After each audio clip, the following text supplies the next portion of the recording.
Quel montant sur votre ticket de caisse dans les mois qui viennent? Après des années à surveiller les prix comme le lait sur le feu, vous devriez pouvoir souffler un peu cette année. Oui, les négociations entre industriels et distributeurs se sont achevées tard dans la nuit de samedi à dimanche. Chaque année, vous le savez, elles fixent les prix des différents produits de marque nationale pour l'année à venir.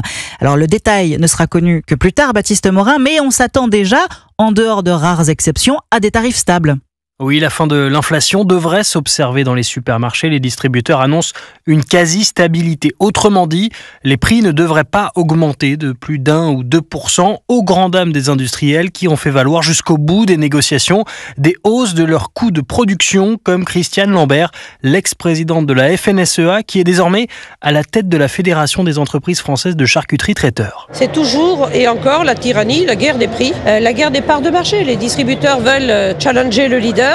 Et donc, c'est une bataille qui est toujours aussi difficile. Reste que beaucoup de matières premières ont vu leur cours baisser ces derniers mois, comme le sucre et le blé. Logique donc que les prix en rayon ne flambent pas et même parfois qu'ils baissent. En revanche, pour certains produits, ce sera différent. Par exemple, les cours du jus d'orange, du café et du cacao battent tous les trois des records sur les marchés ces derniers mois. Et cela se répercutera inévitablement sur nos tickets de caisse. Baptiste Morin, chef du service économie d'Europe 1.